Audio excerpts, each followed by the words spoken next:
Good morning, it's Thursday, the 6th of October. Yesterday we did the Durham fun, now it's the Durham Cathedral. Make no apologies, a lot of religious information given out in this. As you know, Christian, started attending the works of Priory again, so going to be a bit of information given over. I know a lot of people probably watch these videos that are not Christian, probably people of the faith. Bear with me. Right, so we went to Durham Cathedral. Now the first significant thing about Durham for me, so the church I attend is called the Works at Priory Church of Our Lady and Saint Cuthbert. Saint Cuthbert is actually entombed at Durham. The Works of Priory's got some sort of artefact, I'm not sure if it's a bone or piece of bone or something like that came from Durham. So the church has very strong ties to Durham. So somebody from the Works of Priory going to Durham, it was like going on a pilgrimage type of thing. So what's it like? The first thing is you go up this little alleyway.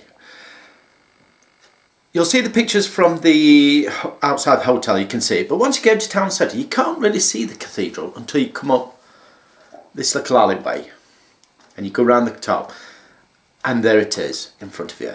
The first thing is it's big. It's big. Probably don't get the scale of it on the pictures. It's big. You go in and the only way I can describe it, I don't particularly like the phrase, it's the wow factor. The first thing you see as you enter is this great big font. People seeing people baptised, a little font with a little lid on. No, this is a great big thing with a great big canopy. The way the guides take you around, the ropes take you around, then you see down the main nave, and that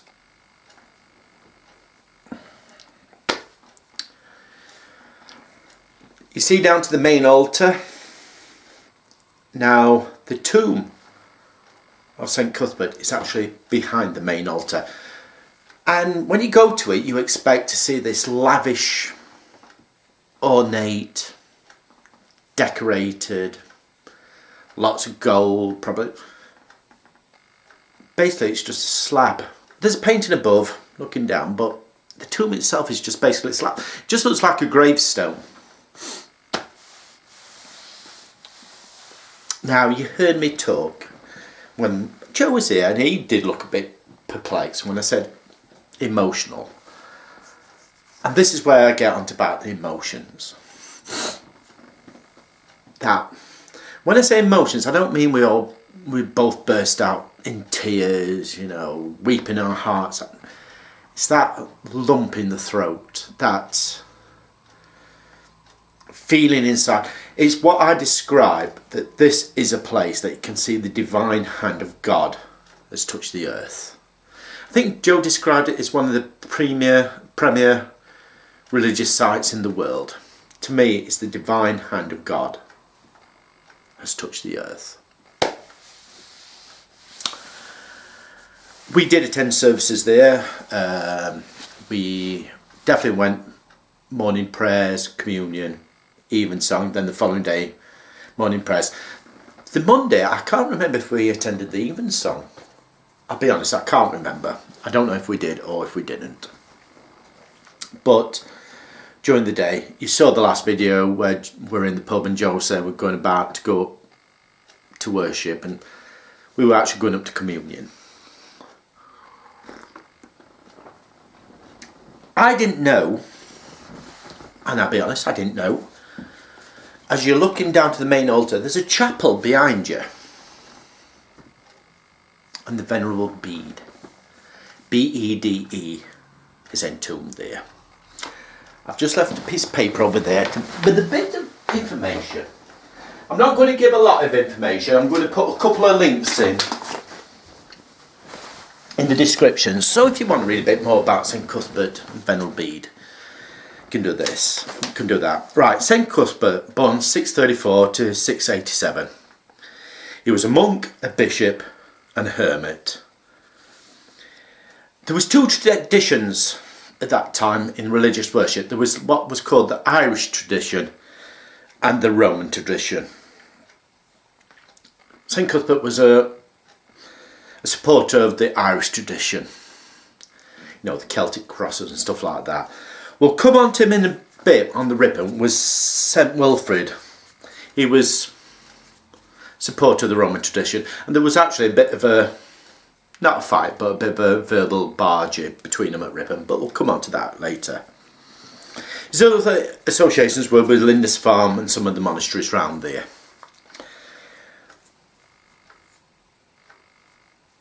What was quite interesting, they had to move his body around a lot due to different burials and different things. 11 years after his death, his body was still the same. It's what they call an incorruptible. It's a sign of a miracle. I says, Christian, I take that with a bit, but that's what it says. It's a sign of a miracle. That's why he became a saint. Plus also the other works he did. The Venerable Bede was born in 673, died 735. So the chances are he wouldn't have met St Cuthbert. He was known as the father of English history. He wrote scientific, historical and theological works. Scientific, historical, we're talking about the 600s. They haven't got the sciences we would know, but he was a well-respected writer and a very respected theologian. And he was supposed to be one of the greatest early Christian theologians. Did actually write a lot of stuff. So that's a bit of history, but like I says, I'll put a link onto the Wikipedia pages about St Cuthbert and the Venerable Bede. If you want to look, look. Like I said, so there's these emotions going through to actually kneel and pray at the tomb of St Cuthbert, my patron saint. The church is St Cuthbert, my patron saint. Then to kneel and pray at this great man, the Venerable Bede. This is where I'm talking about the emotions, the lump in the throat. I think at one point I did have a tear in the eye. It's that, if you're not of the faith, if you don't believe, it's hard to explain. It's hard to explain. It's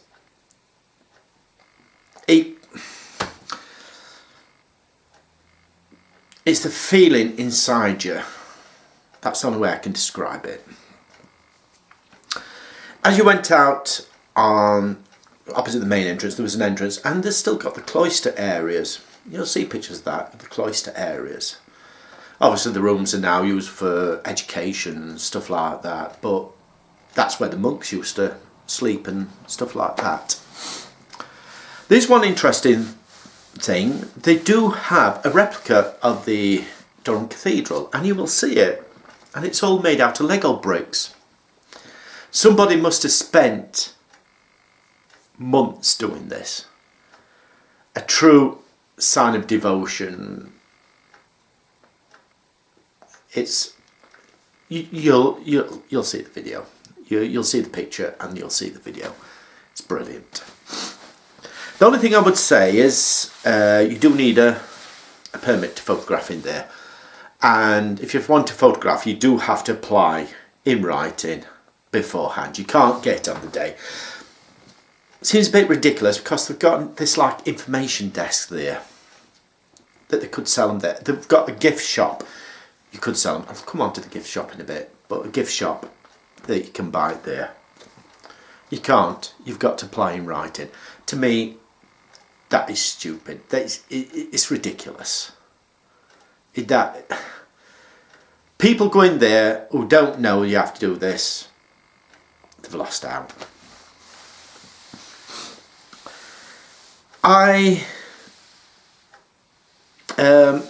What else I've got to say? The church is based around a square. You'll see as I go around with the camera. What's quite interesting, you've got the cathedral there in front of you. Behind you, you've got the castle. So in the 600s, you've got the two great powers, the church and the state, facing each other. And I know sometimes there was a bit of friction between church and state, but it's all in this square. What was interesting about the castle, I didn't know, and if I'd known, I would have, because you have to pay to go in, I would have paid to go in, is that I've got a relative born in Durham Castle. Don't know how, don't know why, but my sister's doing this genealogy thing, and we found, she said, oh yeah, we got a relative, that one of the distant relatives. If I'd known, I would have got the name and gone in and seen if I could find the documents, took a photograph of it for my sister, but I didn't know, so that's fair enough. In one of the buildings, they had an exhibition on, and I didn't take any pictures of it. To be honest, I didn't think it was such a moving exhibition. It was devoted to the Durham Light Infantry, and when they were at the Somme, Battle of the Somme. Basically, practically got wiped out. Only very few survivors. Durham Light Infantry was one of these groups that they used to call the PALS groups, you know, where a city or a town sent all their people and they all stay together in this PALS thing. Round here in Worksop it was the Sherwood Foresters, but up there was the Durham Light Infantry. And in the exhibition you saw personal belongings. There's one there, a nurse, forget her name, but a nurse that actually still had her uniform and her little kit, medical kit that she had on her. It's very moving, very touching. But I didn't take any pictures. But let's get back to the cathedral itself. It is a wonderful building. If you're not religious, it's still worth going to see, just for the architecture and the way it's laid out and stuff like that. If you are religious, then, especially if your church is named after St. Cuthbert or the Venerable Bede, it's a place to go to pilgrimage. That says I wouldn't say we spent all day there. We went out for a drink, we went out for something to eat and stuff like that, and backwards and forwards. But even on the third or fourth occasion, walking into the building, you got that feeling like something we're reaching into you and touch it, because it's such a powerful place. It's such a wonderful building. I can't really say much else about it. If you're in Durham, I would definitely. There's no entrance fee. There's no entrance fee.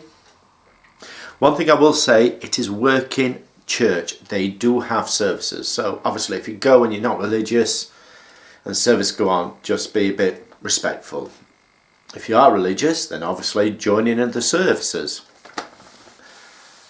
That says we took communion there, morning prayers, evensong, and it was an experience, and it was an honour to be experienced it with Joe, because he is religious like me, to be there with somebody in the same sort of frame of mind, the same sort of spirit, and it was an honour to be there with him and see this.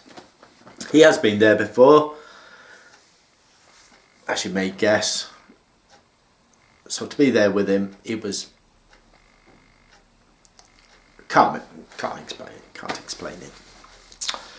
So I'm going to upload this. I hope you enjoy it. The music I have chosen by what's called the Tudor Consort. It is a piece by, and I know I'm going to get killed for this because I'll pronounce it Palestrina. It's called the Kyrie. I'm not going to say the rest of it because it's all in Latin and my Latin is absolutely atrocious. But I'll put information in the comments at the bottom. As says, can't really say anything else. You will see what it's like inside. A few photos took, videos outside, and it'll speak for itself. Okie doke.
started recording.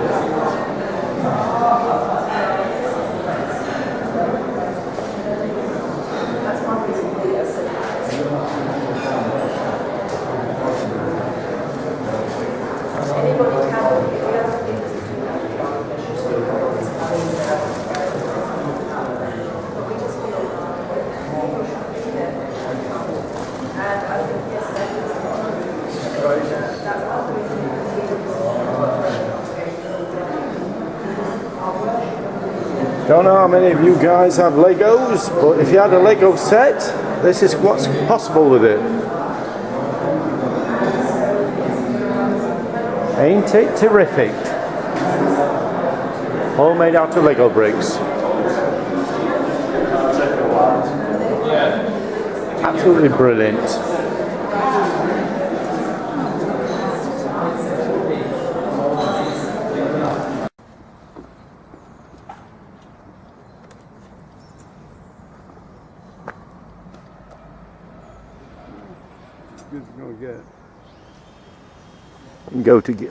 Good to go. Yeah, that's as good as going. Let's see here what let's get the info here. Here. Let's do this.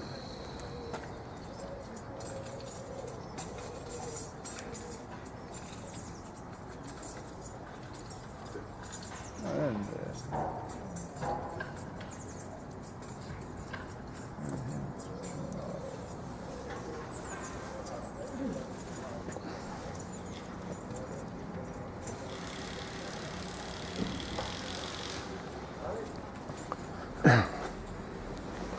Right, so we're here at Durham Cathedral for one last visit before wending his way down to Ripon.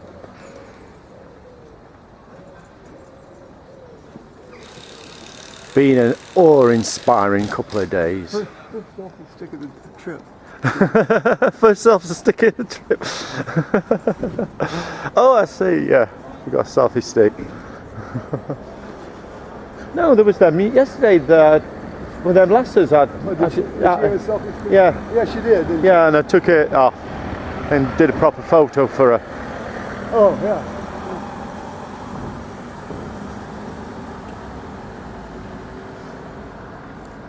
So how are you feeling? There's a guy coming right behind you here. Let us van pass. A white van man.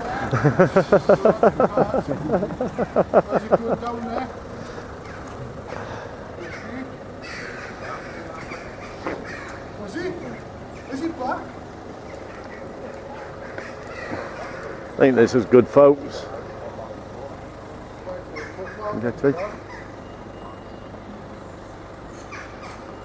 Right, well, onwards and upwards. Well, downwards. We're going south, so it'd be downwards.